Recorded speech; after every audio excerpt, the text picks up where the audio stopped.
ಈಗೇನು ಎಲ್ಲಾರು ಹೇಳಲ್ಲ ಅಂತ ಹೇಳುದ್ರಾಗ ಏನಾಗ್ತದ, ಒಳ್ಳೆ ಬಿಸೋದ್ರಾಗ ಏನಾಗ್ತದೆ.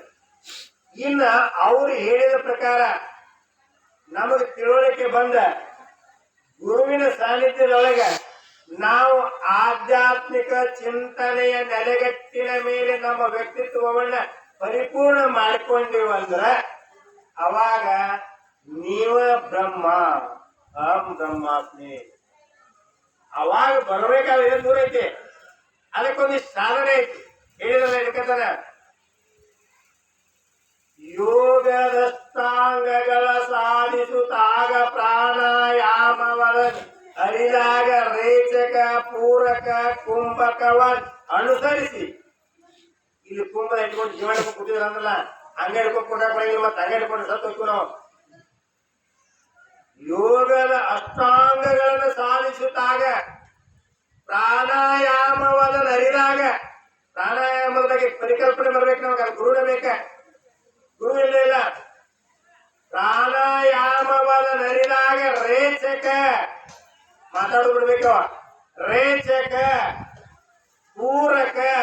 ರೇಚಕನ ಏನ್ ಗೊತ್ತಾಗಬೇಕು, ಪೂರಕನ ಏನ್ ಗೊತ್ತಾಗಬೇಕು. ಇವು ಎರಡೂಗಳನ್ನು ಅನುಸರಿಸಿ ಕುಂಭಕಗಳನ್ನು ಅನುಸರಿಸಿ, ಕುಂಭಕದೊಳಗ ಆ ಜೀವ ಹಾಕೊಂಡು ಇದು ಗುರು ಮುಖಾಂತರ ಬರ್ತದ. ಈ ವಿಷಯ, ಈ ಪರಿಜ್ಞಾನ ಬರ್ತವೆ ಇದಕ್ಕೆ ಹೇಳಿದ ಗುರುಗಳು, ಅದರ ಬಗ್ಗೆ ನಿಮಗೆ ಜ್ಞಾನ ಬರ್ಬೇಕು. ಆದ್ರ ಬಂದಾಗ ಗುರು ಕರುಣೆ ನಮಗ ಆಗ್ಬೇಕಾಗಿತ್ತಂದ್ರ ಹಂಗ ಆಗುದಿಲ್ಲ. ಈಗ ಇವ್ರ ಕಣ್ಣಾಗ ನೀರು ಬಂದ ಬರುತ್ತಾನೆ, ಯಪ್ಪ ನನಗೆ ಅಂತಃಕರಣ ಆಶೀರ್ವಾದ ಮಾಡ್ಯಪ್ಪ ಅಂದ್ರ ಮಾಡ್ತಾರ ಅವ್ರು. ಅವರಿಗೆ ಅಂತಃಕರಣ ಬರುವಂಗ ಮಾಡುವ ಸಾಮರ್ಥ್ಯ ನಮ್ಮಲ್ಲಿ ಬರ್ಬೇಕ. ದಟ್ ಮೀನ್ಸ್ ಸಂಸ್ಕಾರ. ಆ ಉತ್ತಮ ಸಂಸ್ಕಾರ ಇದ್ರೆ ಮಾತ್ರ ಬರ್ತದೆ. ಆವಾಗ ಆ ಆಕ್ಟಿವಿಟೀಸ್ ನೋಡಿ ಆ ಗುರುವಿಗೆ ಕರುಣೆ ಹಾಕೈತಂತ. ಹೆಂಗ ಒಂದು ಉದಾಹರಣೆ ನಿಮಗೆ ಗೊತ್ತಿದ್ದ ವಿಷಯ, ಶಿಶುನಾಳ ಶರೀಫ್ರು ಗುರು ಗೋವಿಂದ ಭಟ್ರು ಅವರಿಬ್ಬರು ಬಹಳ ಚಂದ ಸಂವಾದ ಇರ್ತದ. ಕಡಿಮೆ ಅವಧಿ ಒಳಗೆ ನಾವು ಮುಗಿಸ್ಬೇಕಂದ್ರೆ ಆ ಗುರುವಿನ ಮಾತು ಎಷ್ಟು ಮಹತ್ವಪ್ಪ ಅಂತಂದ್ರ, ಅವರ ಉಗುಳಿದ್ದನ್ನ ಡಬ್ಬಿ ಎತ್ತೆದ್ದು ಹೋಗಿ ಉಗುಳು ಮಾಡ್ಯಪ್ಪ, ನಿಮ್ ಸೇವಾ ಮಾಡ್ತೇನೆ ನಾನು, ಬಹಳ ಪ್ರೀತಿಯಿಂದ ಮಾಡ್ತಾನೆಪ್ಪ, ಎದ್ದು ಉಗುಳ್ಬೇಡ್ರಿ, ಒಂದು ಡಬ್ಬೆ ಐತಿ, ಆ ಡಬ್ಬೆ ಉಗುಳ್ರಿ, ಆ ಡಬ್ಬೆ ಉಗುಳ್ರಿ, ನಾವು ಹೋಗಿ ಚೆಲ್ಲಿ ಮತ್ತೆ ತೊಳೆದಿರ್ತಾನೆ ಅಪ್ಪ ಅಂದ್ರ ಹಿಂಗ ಸೇವಾ ಮಾಡಿದ್ರೆ ಗುರುವಿನ ಅಂತಃಕರಣ ಬರ್ತೈತಿ ತಗೊಂಡ್ ತಲೆಯಾಗ, ಗುರುವಿನ ಮನಸ್ಸು ಗೆಲ್ಲಾಕಿದ. ಅವಾಗ ನಾನು ಗುರುವಿಗೆ ಪ್ರಿಯ ಆಗ್ಬೇಕಂತ ಅವ್ರ ತಲೆಯಾಗ ಹಂಗನ್ಕೂಲೆ ಕೆಮ್ಮೆ ಕೆಮ್ಮೆ ಉಗುಳಿದ್ರು ಚೆಲ್ಲಿ ಬಂದ.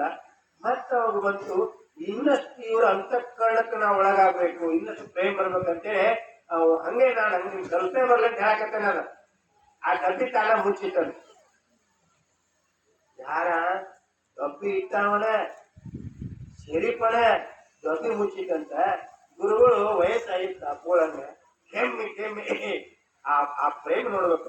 ಗುರು ಶಿಷ್ಯರ ಸಂಬಂಧ ಅದು ಬಹಳ ಆನಂದ. ಕರುಳ ಸಂಬಂಧ ಇದ್ದಂಗ, ಕರುಳ ಸಂಬಂಧ ಇದ್ದಂಗ ಸ್ವಂತ ಮಕ್ಕಳಾಗಿ ಆ ಅಪ್ಪರ ಮನೆಗೆ ಬಂದಂಗ, ಅವ್ರ ಹತ್ರ ಬಂದಂಗ ಅದ ನೋಡ್ಬೇಕಾದ್ರೆ ನಿಮ್ಗೆ ಅನುಭವಿಸಕ್ ಆಗುಲ್ಲ. ನೋಡ್ತಾರ ಅದನ್ನ, ಆ ಆನಂದ ಹೆಂಗ ಹೇಳಿ ಅಂತಿರ್ತಾರ. ಆ ಮಕ್ಕಳ ಮೇಲೆ ಪ್ರೇಮ, ಅವ್ರು ಸೇವೆ ಮಾಡಕ್ ಹುಡುಗರು ನಾವು, ನಾನು ವಿದ್ಯಾರ್ಥಿಗಳಂದ್ರೆ ಬಹಳ ಪ್ರೇಮ ಅದ ನೋಡ್ಬೇಕ. ಅದ್ರ ಆನಂದ ಸೈದಾತನೇ ಮೇಲೆ ಹೆಂಗ ಏ ಕಳ್ಳ, ಏ ಸುಳ್ಳ, ಏ ಸುಳ್ಳ, ಎಷ್ಟು ಪ್ರೈಫುಲ್ಯ ಮಾತಾಡ್ತಾರ ಅಪ್ಪಗಳು. ಏ ಕಳ್ಳ, ನಮ್ ಶಿಷ್ಯರಿಂದ ಇರ್ತಾವ್ರು ಯಾರಪ್ಪ ಅವ್ರ, ಆ ಕಳ್ಳ ಸುಳ್ಳ ಮಳ್ಳ ಅದೇ ಹೆಂಗ ಸುಳ್ಳ, ಯಪ್ಪ ಎಷ್ಟು ಆನಂದದ. ಅಂದ ಕೂಡಲೇ ಮತ್ತಷ್ಟು ದಿವಸ ಸೇವೆ ಮಾಡಿದ ನಂತರ ಮತ್ತೇನಂದ್ರ ಇವ್ರು ನಮ್ಮ ಅಪ್ಪಗಳು, ಎಂತ ಆನಂದದ. ಇವರ ಅಪ್ಪಗಳನ್ನು ಮತ್ತೆ ಮುಂದುವರಿಸಿದ್ರೆ ಹೆಂಗ, ಒಬ್ಬ ಪೂರ್ಣಾನಂದಂತ, ಒಬ್ಬ ಶಿವಾನಂದಂತ, ಒಬ್ಬ ಸದಾನಂದ. ನೋಡಿ ಹೆಂಗ ಆನಂದದ. ಇದು ನಿಜವಾದ ಆನಂದ. ಈ ಸ್ವಂತ ಮಕ್ಕಳಕ್ಕಿಂತ ಹೆಚ್ಚು ಪ್ರೇಮ ಅವ್ರಿಗೆ ಐತೆ. ಆದ್ರ ಅವೇನು ಪಂಚ ವಿಷಯಗಳೇನದಾವಲ್ಲ ಅದನ್ನ ಮೀರಿ ಹೋಗುದಿಲ್ಲ. ಅವ್ರು ಪಂಚ ವಿಷಯಗಳ ಪರಿಜ್ಞಾನ ಅವ್ರಲ್ಲಿ ಐತೆ. ಹಂಗ ಇವ ಮುಚ್ಚಿಟ್ಟಿದ್ದ ಆ ಪ್ರೇಮದಿಂದ, ಹೇ ಶರೀಫ ಎಲ್ಲಿಟ್ಟು ಹೋದ್ರೆ ಗಡಿ, ಎಲ್ಲಿಟ್ಟು ಸಿಗುವಲ್ಲೋ ಅಂದ್ರ ಇವ್ರು ಆಟ ಮಾಡ್ತಿರ್ತಾರೆ ಶಿಷ್ಯರಲ್ಲಿ ನೋಡ್ಬೇಕಂದ್ರ. ಎಲ್ಲಿಟ್ಟು ಅಂದ್ಕೂಲೆ ಅವ ಬೆಳಿಗ್ಗೆ ಏನ್ ಅನ್ಬೇಕವ, ಅಲ್ಲ ನೋಡಿ ಔಷಧ ಎಲ್ಲ ಇತ್ತು ನೋಡಿಯಪ್ಪ ಡಾಕ್ಟರ್ ಶಿವಲ್ದನೆ ಶಿವಲ್ ನೋಡ್ರಿ ತನ ಮುಚ್ಚಿಟ್ಟಾನ ಬೆಳಿಗ್ಗೆ ಅಂದ್ರ ಆ ಕೈಯಾಗ ಉಳಿಸ್ಕೋಬೇಕು ಆ ಅಂತಕ್ಕೆ ನಾವು ಬರ್ತೈತಂತೆ ಯಪ್ಪ ಈಗ ಔಷಧಿ ಈ ಭಕ್ಷ್ಯ ಉಗುಳಬೇಡ ಈಗ ಉಗುಳಿಗೆ ಆಮೇಲೆ ಅದು ತಗೊಂಡಿಟ್ಟಿರ್ತಾನೆ ಈಗ ಎಮರ್ಜೆನ್ಸಿ ಅಲ್ಲ ಉಗುಳ ಅಂದತ್ತೆ ಈಗ ಉಗುಳಿದ್ರು ಮತ್ತ ಶಿಷ್ಯನ ಪರೀಕ್ಷೆ ಆ ಪರೀಕ್ಷೆ ಏನು ಮುಪ್ಪು ಎಷ್ಟು ಕೆಟ್ಟು ಶರೀಫ ಮನಸ್ಸು ಉಗುಳಿದ್ನಲ್ಲೋ ಅದನ್ನ ನೀವು ಹೇಸ್ಕೋಲ್ ಅಂತ ಅದ ಪರಿಪೂರ್ಣ ವ್ಯಕ್ತಿತ್ವ ಐತ ಎಷ್ಟು ಅಂತಾರಣ ಏನಿಲ್ಲಪ್ಪ ಹಂಗ್ಯಾಕೆ ಮನಸ್ಸಿಗೆ ಮಾಡ್ಕೋತೀರಿ ಅಂದ ಅದನ್ನ ಏನ್ ಮಾಡಾವ ಅಂತ ಕೇಳಿದ ಇದೇನ್ ಮಾಡ್ತೀಯ ಅಂತ ಕೇಳಿದ ನೋಡಿ ಹೆಂಗದ ಶಿಷ್ಯತ್ವ ಅಂದ್ರ ಅಲ್ಲ ಕೃಪಾ ಆಗಿತ್ತಲ್ಲ ಶ್ರೀಗಂಧವ ಅರೆದು ಕೊರೆದು ತೇಲೊಡೆ ನೊಂದೆನೆಂದು ಕಂಪ ಬಿಟ್ಟಿತ್ತೆ ಶ್ರೀಗಂಧದ ಬೇಕಾದಂಗೆ ಅರದ ಕೊರೆದು ತೇಲೋದ ಅದೇನು ಹೊಲಸು ಮಾಡ್ತಾನ ನಿಮ್ಮನ್ನ ಬಾ ಬಡಿದವ್ರ ಯಪ್ಪ ಅಂತೀವಿ ಗಂಡ ಗಾಳ ಬಡದವ್ರ ನೀ ಹೆಣಕ್ಕೆ ಬಡ್ಕೊಂಡಿಲ್ಲ ಅಂತೀವಿ ಆದ್ರೆ ಅದು ಶ್ರೀಗಂಧ ಹಂಗಲ್ಲ ಬೇಕಾದಾಗ ತೇಲ ಕಡಿದ್ರು ಸಹಿತ ತನ್ನ ಸುಗಂಧ ಪರಿಮಳ ಬರ್ತತಿವಲ್ಲ ಹೊಲಸು ವಾಸನೆ ಬರಂಗಿಲ್ಲ ಆ ಶರೀಫಿಗ ಅವ ತಿಕ್ಕಿ ತಿಕ್ಕಿ ಹಿಂಗಂದ್ರ ಏನ್ ಮಾಡಾವ ಅಂತ ಕೇಳಿದ್ರ ಅವ ಉತ್ತರ ಏನ್ ಕೊಡ್ಬೇಕದಕ್ಕ ನೀ ಏನ್ ಮಾಡತ್ತಿ ಅದನ್ನ ಮಾಡ್ತಾನ ನೋಡ್ರಿ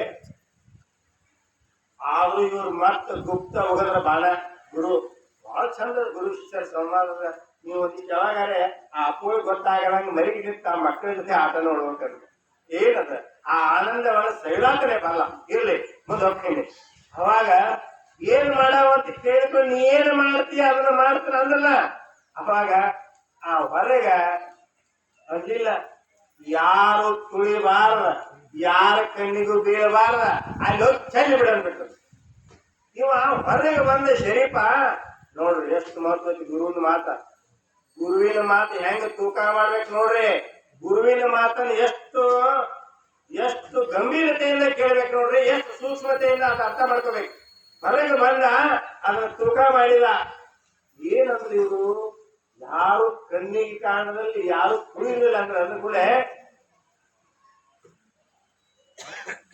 ಹೋಗಿ ಅಲ್ಲಿ ತಳಗಿ ಚೆಲ್ಲಿದ್ನಿ ಮ್ಯಾಲ ಮಣ್ಣು ಮುಚ್ಚಿದ್ನಿ ಒಂದು ಕರೆ ಏನ ಯಾರ ಕಣ್ಣಿಗೂ ಕಾಣಂಗಿಲ್ಲ ಅಕಸ್ಮಾತ್ ಅದನ್ನ ಮಣ್ಣು ಮ್ಯಾಲ ಮುಚ್ಚಾರ ಯಾವ ತುಳಿಯವಲ್ಲ ಇವತ್ತಿನ ನಾಳೆ ಓ ಅಪ್ಪ ಹಂಗ ಹೇಳಿಲ್ಲ ಮುಟ್ಟಿಲ್ಲ ಅಮೃತನ ಇರಬೇಕು ಸಿದ್ಧಿನ ಇರಬೇಕು ಮತ್ ಯಾರು ತುಳಿದ ಜಾಗ ಆಯ್ತಂದ್ರೆ ಏನ್ ಹುಡುಕಾಡೋದು ಸಿಗ್ಲಿಲ್ಲ ಈ ಲೇಟ್ ಅಂದಂತ ಅದನ್ನ ಕೂಡದ ಹಿಂಗ್ ತೆಲಿಗೆ ವಹಿಸ್ಕೊಂಡಂತ ಅದ್ಭುತ ಅಂತಂದ್ರ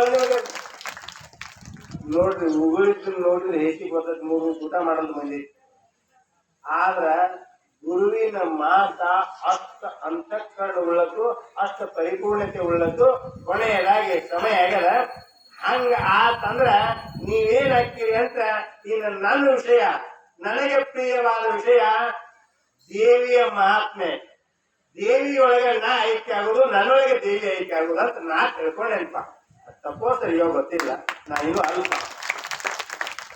ಅಲ್ಲಿ 18ನೇ ಅಧ್ಯಾಯದ 11ನೇ ಶ್ಲೋಕ ಬರ್ತಾರ ಎಷ್ಟು ಚಂದ ಹೇಳ್ಬೇಕಂದ್ರ ಆಸೆ ಇಲ್ಲದೆ